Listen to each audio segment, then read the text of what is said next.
Since it first aired, multiple creepy predators have been featured on the show.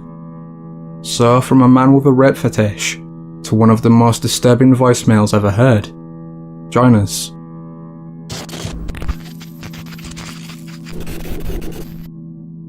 Voted 9th on Perverted Justice's Worst Ever Predators, 26-year-old Michael Warwicker revealed that he had an interest in rape. We've always been aware that the men coming into our undercover houses could be dangerous.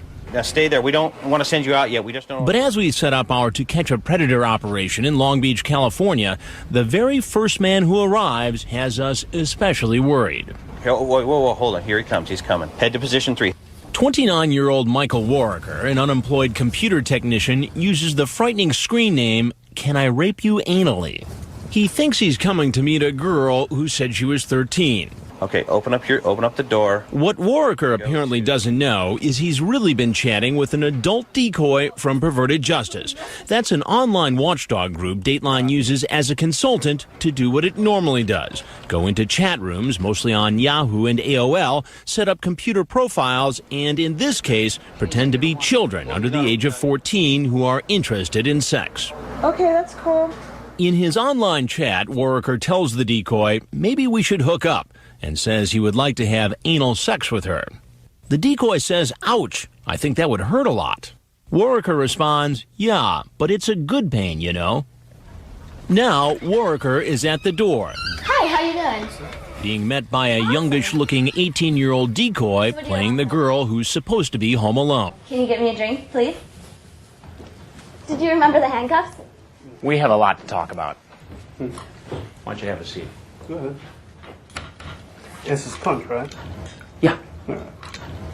What are you doing here? Hanging out. Hanging out. Yes. And how old was this person you were talking to? She said she was 13, but... She said she was 13. And Yeah, how she old did are not you? look at it. I'm 29. 29. Yes. Can I rape you anally? How do you come up with that? A guy-to-guy thing here, okay? Guy to guy. Yeah. Or like we all have our fetishes, okay?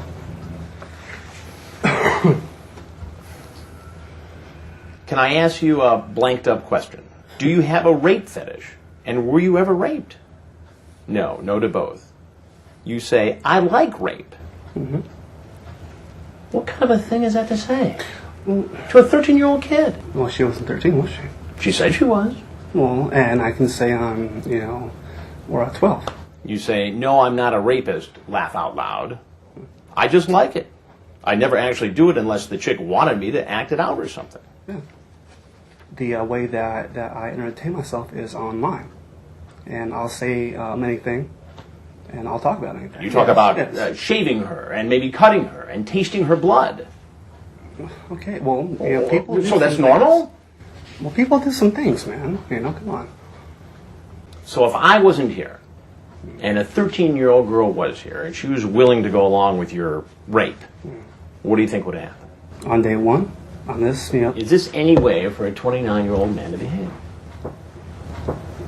No. What do you think should happen to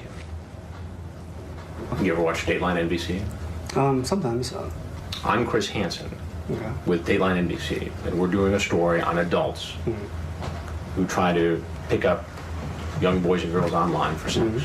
If there's anything else you want to tell us about why you're here and what you've been doing, we'd like to hear it. If not, you're clearly free to walk out the door you came in. And just outside, the Long Beach police are getting into position. Hands up in the air. He is charged with an attempted lewd act upon a child. Under California law, attempting to have sex with someone under the age of 14 is a felony, punishable by up to 4 years in prison. Warwicker pleaded no contest.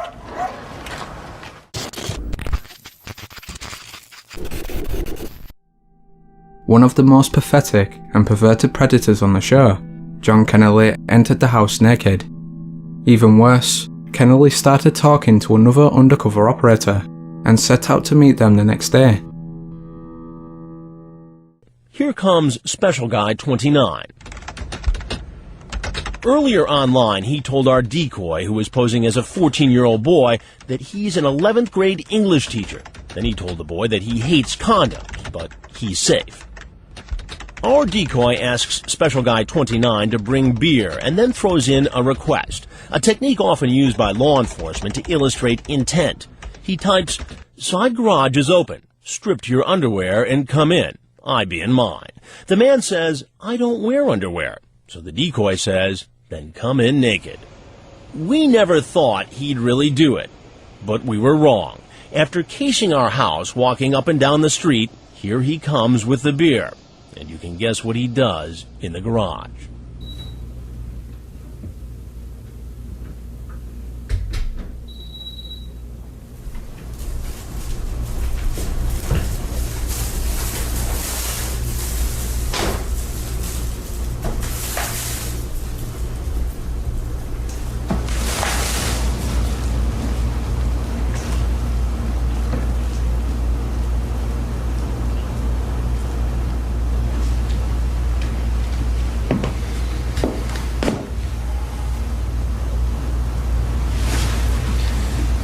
Could you explain yourself? I'm sorry. Go ahead and cover up. Certainly. I'm sorry. What's going on here? How old are you? I'm 29, sir. 29. And what do you do for a living? I drive a school bus. You drive a school bus. Yes, sir. And you're a school bus driver or a teacher? Teacher. You're a teacher. After doing a deeper background check on him, we find out he's neither a teacher nor a bus driver. His father says he's unemployed, and he's not 29, he's actually 43. What would have happened, John, if I wasn't here? I probably would have chickened out, sir. Chickened out. Do you see why that is hard for me to believe? You say you are so effing hot, bro. I want to be your boyfriend if you will have me. I'm serious. I was just chatting. I was just... Chatting? You're sitting in this kitchen naked, John. That's a step beyond chatting, isn't it? Yes, sir, it would be. I don't want to get you in trouble, bro. I also don't want to get me in trouble either. You knew this was wrong when you walked in. Yes, sir. I think I can learn real fast to love you. 14 years old. Well, there's something you gotta know. I am not the father of the boy. But I am Chris Hansen of Dateline NBC, and we're doing a story on computer predators. Anything else you'd like to say to us? We'd like to hear it. If not, you're free to leave. Thank you. You can take the towel to the garage and get dressed. Please take the pad off of me. This guy leaves our house, shirtless, holding most of his clothes. And less than 24 hours later, there he is in a chat room trying to make a date with another young teenage boy. We couldn't believe it, but it was the same screen name, same everything. So the decoy made a date, and they agreed to meet at a nearby fast food restaurant. We move into position, he walks out of the restaurant, and we're there waiting for him. I remember exactly what I said. I have been in television for 24 years. I just came to get something to eat. And I have very seldom been at a loss for words. Sir, I just came to get But something I to don't eat. even know what to ask you first. I just came to get something to eat. John, you're chatting up another 13-year-old kid, and you're gonna meet him here at McDonald's. You identify yourself, you call yourself Shane this time. You ask him a series of personal sexual questions. Is that appropriate talk to be having with someone you think is a 13-year-old boy? No. What do you have to say for yourself? I don't have anything to say for myself. Well, you should say something, don't you think? I mean, what are we to think you're going to do next? Do you see why I was skeptical last night when you said it was the very first time you'd ever done something like that? It was, though. Oh, how can I believe that? And how do we know that you're not going to go out tomorrow or the next day or the next day or the next day? What happens if you really did meet a 13-year-old boy? What happens? I don't know. I don't know. It's illegal.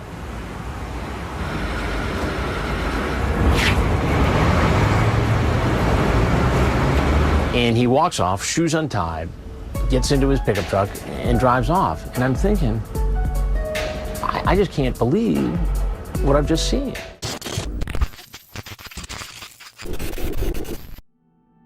Whilst this next predator didn't enter the house, 41-year-old former police officer Todd Spikes remains a chilling figure. Eerily, Spikes had multiple illegal guns in the boot of his car, leading to suggestions he was planning to kill the decoy, or alternatively, that he knew he'd been set up and actually planned to kill the crew. He's 41-year-old Todd Spikes. Using the screen name Loves to Eat Your Peach, he chatted regularly online for almost a month with a decoy who told him she's 13. You're only 13? Damn, you're a little hottie. Hi, and thanks. Spike's chat is extremely graphic, difficult to quote on television. He sends along pictures of himself masturbating. Spikes also tells the girl he wants to watch her perform oral sex on another man. The decoy is curious. Where are you going to find him? Probably the mall, or maybe on here, but the mall is a sure place. Just walk up to someone? Sure. Wow. What if they get mad or something? They won't. They jump at the chance to you. You will see. Spikes also tells the girl what he's done for a living. I used to be a cop. Was a cop for 15 years. But he tells her he quit being a cop to work in a family business. Spike seems well aware that what he's talking about is illegal. When the decoy writes, You better not tell anyone.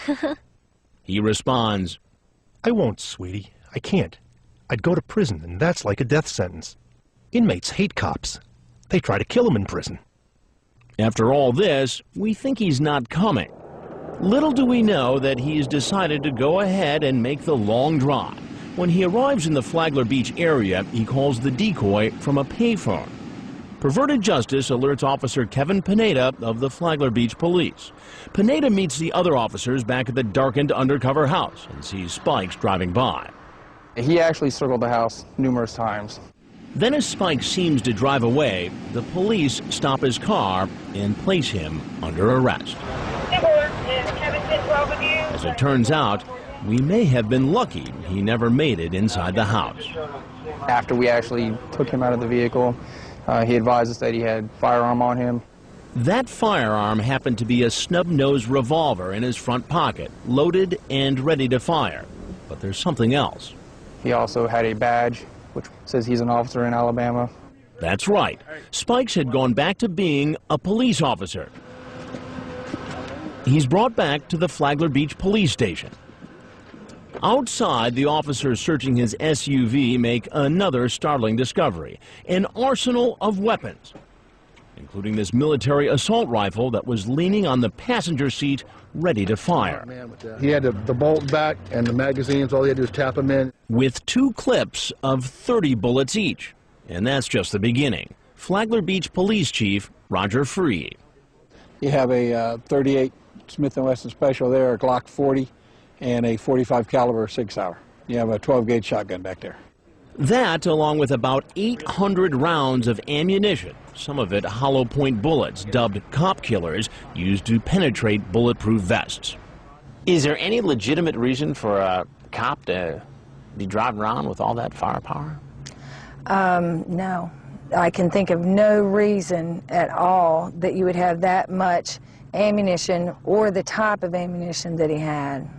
Spikes also had 3 cell phones, 2 bulletproof vests, video and digital cameras, and pornographic DVDs. Do you think that we dodged a bullet? Absolutely. Literally? Absolutely. There was probably an angel sitting on everybody's shoulder that night. Featured on the recent Hanson vs. Predator series, 64-year-old Michael Gentile left some of the most disturbing voicemails ever heard on the show. Over the years, I've caught more than 300 of them. Why don't you take a seat right over there? But let me tell you, Gentile is one of the worst I've ever seen. His aggressive attempts to seduce a 13-year-old will turn your stomach. Today, it's Gentile who's on the police radar. So with the cooperation of the Fairfield cops, we set up a sting operation. It doesn't take long for the rat named Gentile to crawl out of the sewer and contact the decoy we will call Brittany. His text messages are some of the raunchiest and most disgusting imaginable.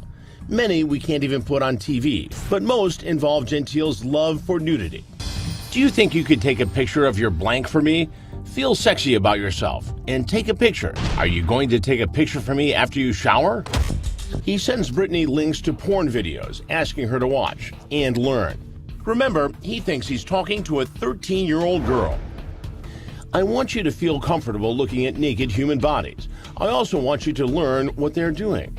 Watching those movies is your sex education homework, he says. I'm going to give you a test on it tomorrow. Gentile asks her to get a banana and do unmentionable things with it.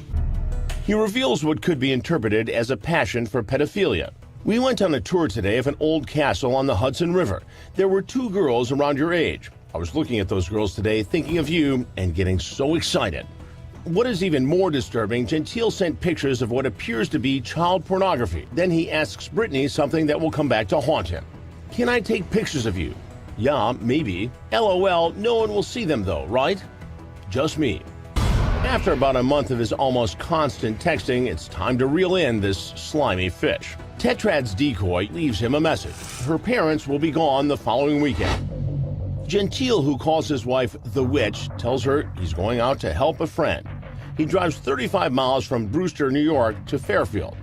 He comes inside for just a moment. It all seems like it's going as planned, but then, when he gets inside the door... I'm really sorry. It seems Grandpa has his antenna up for more than sex, and suddenly he bolts. Do you want anything to drink? I'll be outside, okay? Where are you? I'm gonna go grab Hey, my jacket, is that alright? Mike? Yeah? Come here a minute, please. Looks like I won't get a chance to invite Grandpa Gentile to have a seat. But outside, a dozen cops are waiting for him. Got anything on you? Just a little knife in my pocket. His only date tonight with detectives at headquarters. As he's put behind bars, the cops have their warrant to search the room. Police with a search warrant. 6 detectives carefully enter. They look under the mattress. They find his wallet, computer, and a tablet. And this. Oh, there's the knife he was talking about. They find Gentile's digital camera. Remember, he told the decoy he wanted to take pictures of her naked. He was set up to actually photograph this sexual encounter in the hotel room. Yeah. A kiddie porn manufacturing site. And that is an additional crime and an additional factor that we have to weigh. Cops reportedly found 24 sexually explicit images of minors on his cell phone. He was charged with attempted second-degree sexual assault, attempted risk of injury to a minor, attempting to entice a minor by computer, and possession of child pornography. He pleaded guilty. Gentile might as well be on his way to Alcatraz. He could face several years in the Connecticut State Pen when he's sentenced next month. Have a nice life. Hey, my little sex kitten. How are you, sweetheart? I love you. I like that you like my voice. And I love your voice, too. You sound like so sexy. I love you, my little angel. I can't wait to kiss you and lick you all over, sweetheart. I love you so much, my angel. I want to put my in your mouth, and I want to lick your pussy at the same time. Oh, God, yes.